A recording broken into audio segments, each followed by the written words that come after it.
My name is Paul Kim. I'm the Associate Dean and Chief Technology Officer at Stanford University Graduate School of Education.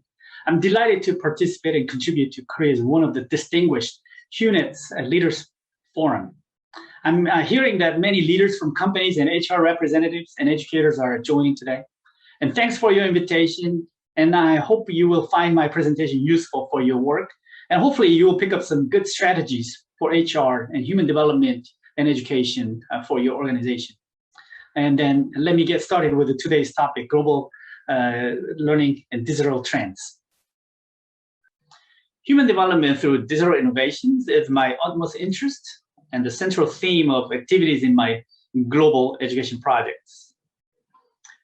So as a pilot who flies a variety of different airplanes, I always learn that there are many similarities between the aviation industry and the education industry. In both industries, the more you learn, you realize that there's always even more to learn. So there is no such thing as you're done learning. Learning has to be constant, otherwise you fall behind very quickly or fall out of the sky if you're not prepared. Also, it is always good to have a plan B and stay agile because the surrounding environment is always changing. Situational awareness is always helpful. Regarding my presentation today, you get to see some aerial photos I have taken during my flight as a bonus. So here we go. At Stanford, I'm responsible for leading a few different teams. For example, I oversee the Education Entrepreneurship Program, which invites education entrepreneurs from the industry to come in and advise our faculty and students on inventions, venture startup front, and funding opportunities. I also oversee the digital learning innovation team, dealing with developing and experimenting innovation courses and learning models. We develop and experiment an array of AI-backed coaching services. I have been part of a digital learning initiative, which fosters student entrepreneurship in digital learning. We have had over 60 education technology startup teams in the inaugural year. And so far, we have funded a dozen young startup CEOs on campus in the first year. That's a little bit about my background. So it's been a little over 20 years at Stanford since I joined. Watching over Silicon Valley and seeing how fast things develop has been an incredible journey. Today's presentation will be a high-level overview of digital learning, and hope you find some of my points useful. And now let's start with the presentation. In the 90s, I used to develop online education degree programs and online learning management systems while I was finishing up my PhD degree in education technology. Most of you probably would not recognize what you're looking at here. However, if you do know what these are, you're at least as old as I am. This is the early model of internet modem to connect learners to the internet through your conventional telephone line. In 1987, the University of Phoenix started its first online education program using these modems. Back then, the digital learning contents were mostly text-based. Text-based content, messaging, discussion boards, emails, quizzes, and assignments. Everything was in a text mode. People were able to exchange ideas, read and write, solve problems, and complete a degree back then. After more than about 30 years, many things have changed, and I would love to talk about some noteworthy developments in digital learning at the global level. At the same time, I have to remind you that the span of 30 years is not that much, or not enough to cause drastic changes in the way we define education or learning. I'll also talk about what needs to change for the future of an equitable and sustainable lifelong society. First, I'd like to begin with a little bit of the history of digital learning from the for-profit education space, because I believe the influence of the for-profit industry on the global education ecosystem has been substantial.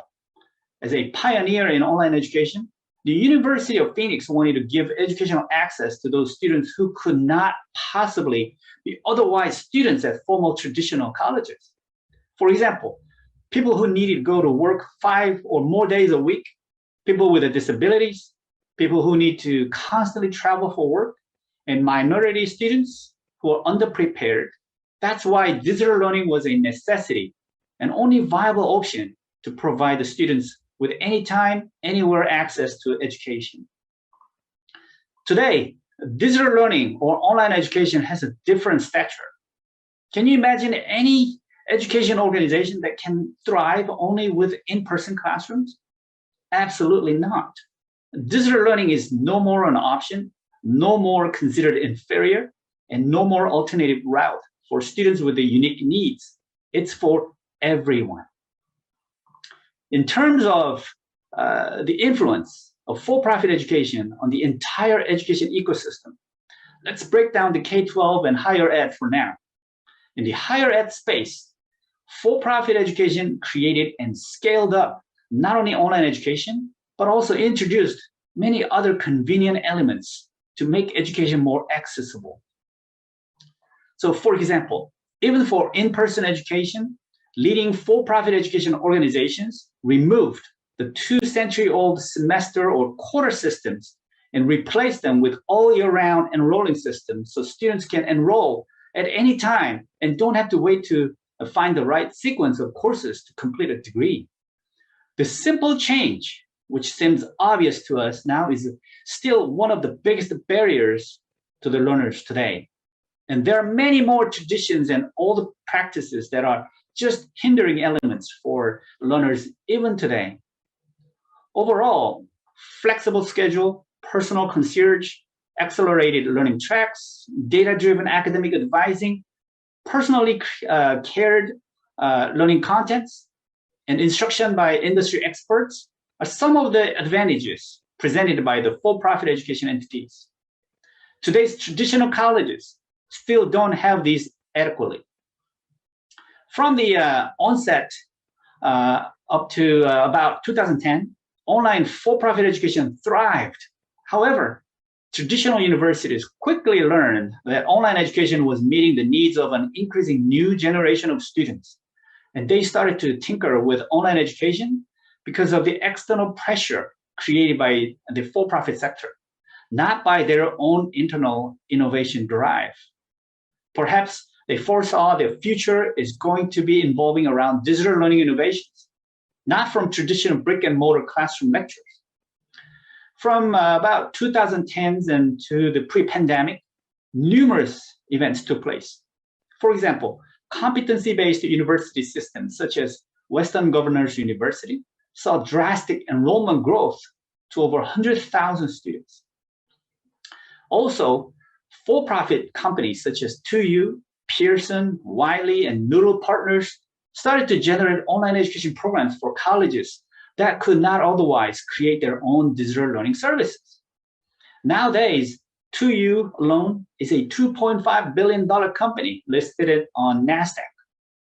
Also, in early 2010s, a new term of MOOC has come to light, so-called Massive Open Online Course back then, provided high-quality university education programs to millions of students.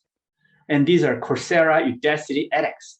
These are no longer running open online courses today, but now operating as a more of a for-profit skill development service providers that somewhat resemble the university courses without the bureaucratic administration processes of traditional programs. With the recent IPO on NASDAQ, Coursera is now a $5 billion company. Interestingly, edX, which was also a nonprofit entity in the beginning, has been sold to 2U for $800 million cash. I believe there are many things that have influenced the education ecosystem, but one of the big factors that I believe had a quite significant impact on higher education is MOOC. So I also developed a MOOC and launched it. The name of the course was Designing a New Learning Environment out of Stanford. This course attracted about 20,000 students from 170 different countries around the globe. The unique elements of this course was in its team-based and project-based course. It integrated a quite sophisticated machine learning-backed evaluation model which helped every student to become proficient in evaluating their peer team's project. I believe evaluation is the highest level of a valuable learning activity. Therefore, in my MOOC, students learn by evaluating. Every student in the course learned to evaluate by practicing evaluation with the machine-guided practice sessions to best calibrate their evaluation skills. There are many more attributes to this motto, but I will seek another opportunity to share them. For now, let's get back to the trends of digital learning in the past decade. In the midst of these incredible developments in the past decade, a separate and new breed of species of skill development companies emerged. For example, Udemy, Pluralsight, Lynda.com, and many other on-demand education services have seen extremely bright pathways forward. Lynda.com is now LinkedIn Learning, a subsidiary of Microsoft. Pluralsight got acquired by a private investment firm for $3.5 billion. And Udemy is expected to go IPO this year with an expected valuation over $4.5 billion. Now, these are not all the skill development digital learning companies. There are other digital learning companies such as Simply Learn, Degreed, Trilogy, Envato, or Skillshare. Combining these up-and-coming e-learning companies, the whole e-learning market is to continue to grow to become a $1 trillion market by 2027. Only a few years left. What's more interesting is that the total global education market is $6.7 trillion. So the $1 trillion digital learning market is still a small portion, which is to only expand rapidly in the next decade. Those of who have been following my work know that I emphasize a lot on the importance of coaching over teaching. That's why I published the book, It's Coaching, Not Teaching, to help make a difference. So I'm picking up emerging companies with a distinctive coaching model because it is an important trend we must be aware of. With the rise of on-demand digital learning services, companies such as Thinkful and General Assembly show additional tech skill development services. According to their marketing campaigns, these are more of a boot camps that almost guarantee a tech job at the end of their program. Graduates of these programs are expected to get what they put into while enrolled. I've seen people putting enormous amounts of effort and time in getting a tech job eventually through boot camps, but not everyone will succeed. Only those who put enough effort and time will succeed. Of course, no education service can guarantee anything unless the learner puts enough time and effort. There's no free lunch. What's important to note in these breeds of companies is that they often leverage a systematic coaching element. This means students are assigned with some expert coaches who understand the learners and coach them along the way. They're the academic advisor, personal concierge, and career counselor who use deep learning-based student performance data to retain, advise, and coach their learners until the finish line. The for-profit entities' use of machine learning and AI-backed analytical tools in student advising is quite sophisticated today. This is an area where traditional education service providers and universities must improve drastically. I strongly believe this coaching model must be highly beneficial to corporate training as well. I know companies have chief learning officers these days, but there are hardly any coaching staff who truly and systematically coach every single employee to maximize their performance and ensure growth and development of the individual employees to reach her full potential. In terms of emerging learning environments, there are many promising technologies that are being leveraged. For example, virtual reality, augmented reality, mixed reality, cross reality are being used more to create team learning environments today. During the pandemic, we helped to create virtual reality field trips to continue to educate students who needed to engage in field trips. The examples you're looking at here are the ones we worked on last year with the Earth Science program at Stanford. Combining virtual field trips with a multi-user conferencing environment makes it quite realistic field trip learning experience for participating students. In terms of the current use of VR, AR, Microsoft has already integrated their Teams video conferencing environment with the VR, AR, along with the entire Microsoft productivity tool suite.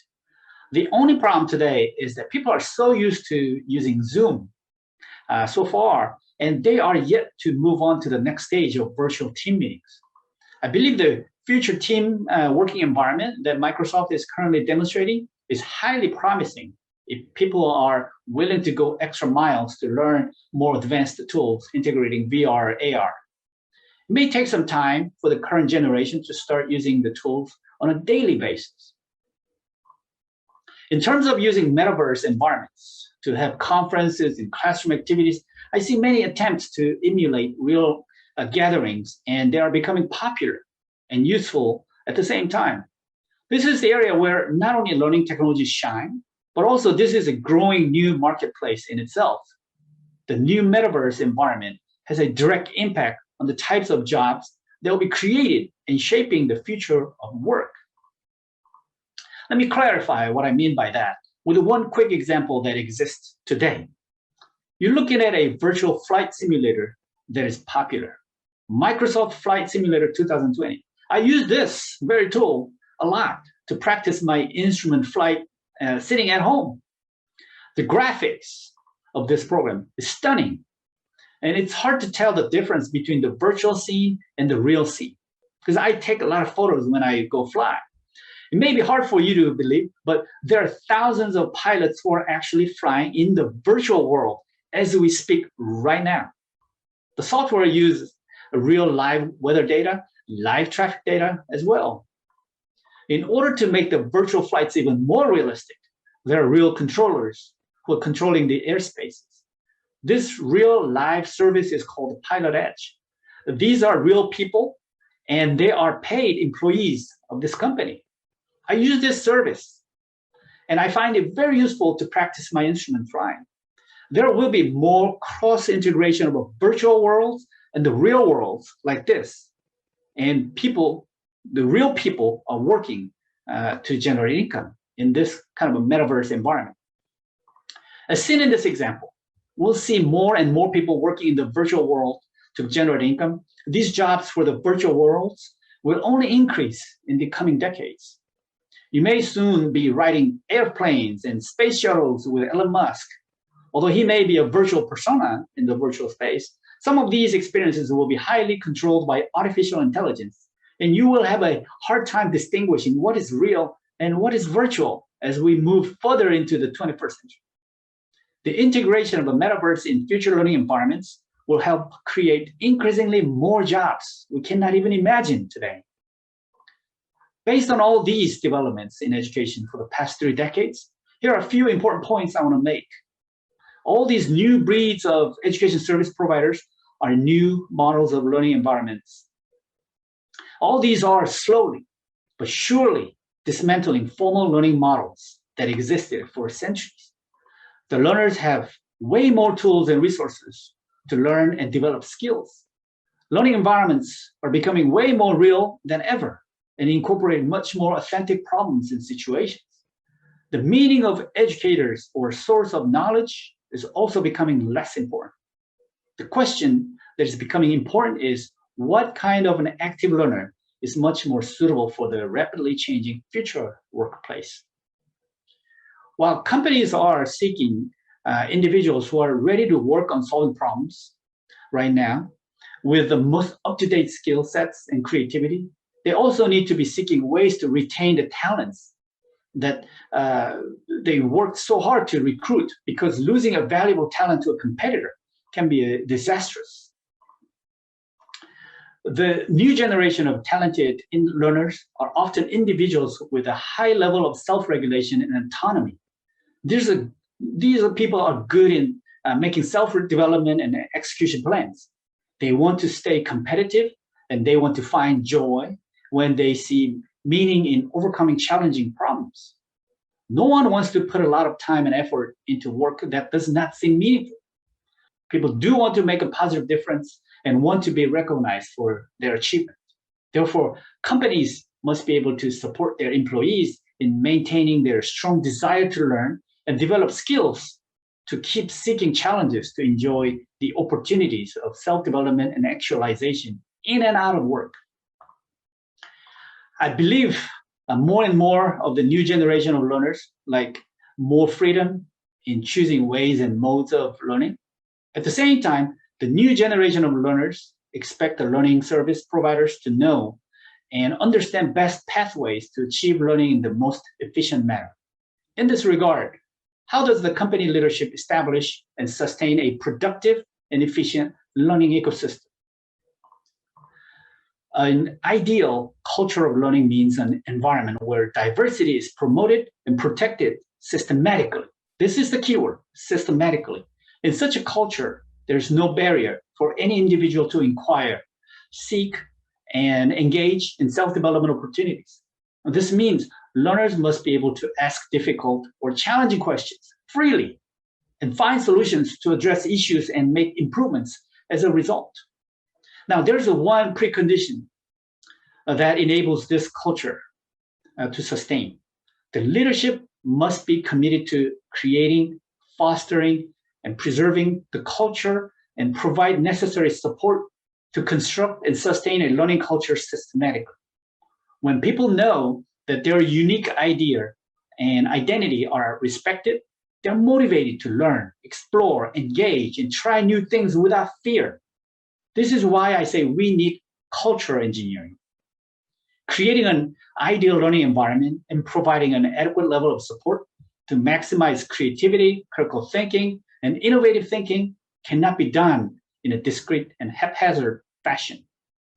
Again, I can never emphasize enough about the importance of establishing a systematic support structure by the leadership to create ample opportunities of learning and self-development for their employees. It could be a learning opportunity to solve present problems or develop general competencies to become ready for future challenges. Also, it could be an opportunity of apprenticeship or vicarious learning at work for the employees to seize the opportunistic moments of knowledge acquisition and discovery of new potential. Many people may not know, but that's why I like Google's early approach with its system, Dory. It was the system they designed to help define its major development directions between 2008 and 2015, which was one of the most important periods for Google to grow as a global powerhouse. As we all know, Google eventually became a subsidiary of its holding company, Alphabet, in 2015. I admire Google's leadership for even thinking about such a system and running it to set the strategic pathways for its future. Google's system, Dory, enabled every employee to freely ask questions. Some could be questions about Google's future, some were about its current and also hypothetical products and services it may develop for future society. All employees were able to view, comment, and rate each other's questions freely. Some of the bubbled up questions were answered directly by the leadership team.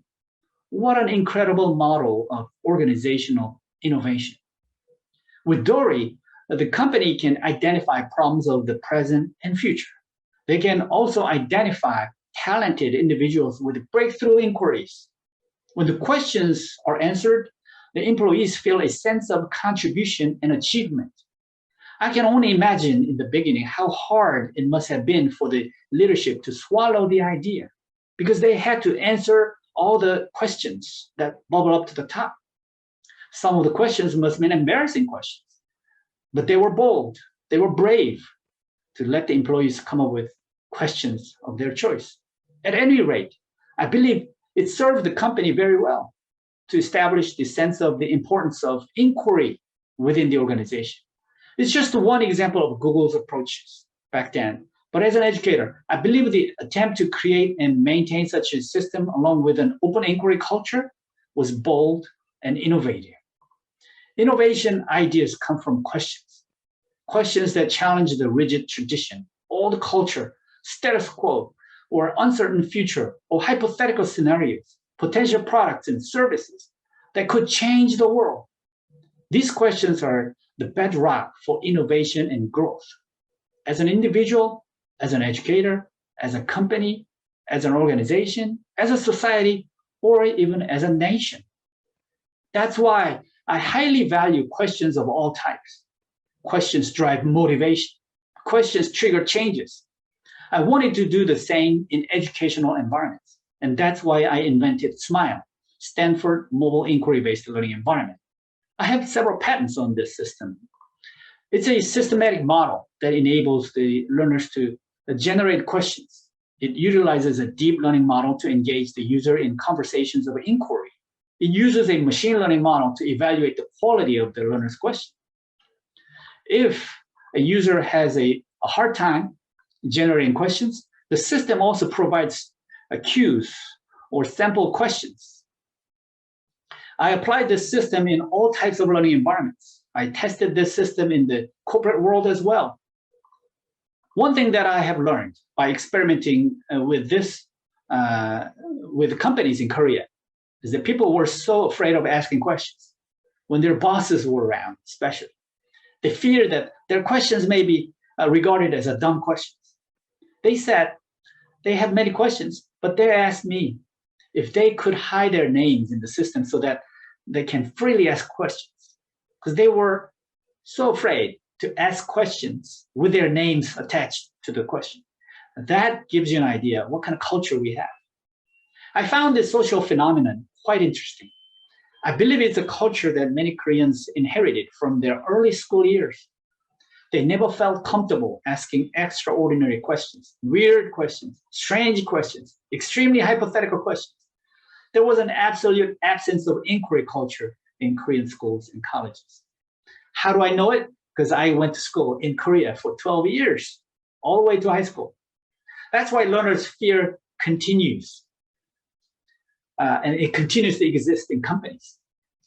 Can I do this? What will they think? How do I learn this? Many of these questions, they think inside of their minds about others, how others might think, not about what they really, really think. This is the fear that companies, leaders must help get rid of. That's why it is important for organization leaders to intentionally, systematically, and boldly create a learning environment that promotes diversity. Diversity in ideas, diversity in questions, diversity in designs, diversity in everything, gender, race, nationality, and everything else. Well, there's a diversity, there's a creative idea and question, and there is innovation. So let me summarize my points. First, we saw the rapid changes in growth of for-profit digital learning service providers. There's no doubt that these for-profit entities will continue to grow and drive changes in higher education and lifelong learning. Whether you like them or not, it's not your choice. You'll have to find ways to leverage them, work with them, learn from them, and learn with them to provide better learning opportunities to your learners. If your organization is capable, it would be the best to design your own lifelong learning ecosystem within your organization with the best practices and digital learning solutions from the industry. Second, the new generation of learners are with a much higher level of digital literacy. We have to remember that this new generation of Y2K, post-Y2K generation, you have to understand them. And the source of knowledge and skill development is no longer from a master, but the global community of learners. These learners themselves are potential creators of learning opportunities for themselves as well as for others. They just need to realize that they are potential creators and learners at the same time. They can learn to create and create to learn. They want to find joy and meaning in their process of learning and working in the widely diverse and constantly changing environment. If companies can create an environment where their employees are having fun learning and working, that would be the most ideal learning and innovation environment of the future. Third, the pandemic has caused a new equilibrium in education and acceleration of innovation in digital learning. We expect to see a rapid growth of the edutech industry while serving a whole new post-Y2K generation of learners, demanding better lifelong learning and development experiences. I hope some of the points I made here are useful and serves as a foot for some thoughts in your organization. I'd like to end my presentation with a question for everyone. What is your life-changing question? What most excites you and triggers a lifelong learning adventure for you? Please feel free to share your thoughts and hope to stay in touch. You can email me your question with a summary of this lecture, and I will promise I'll take you up in the sky of Silicon Valley in an airplane. So all the best wishes to you all. Thank you for your attention today.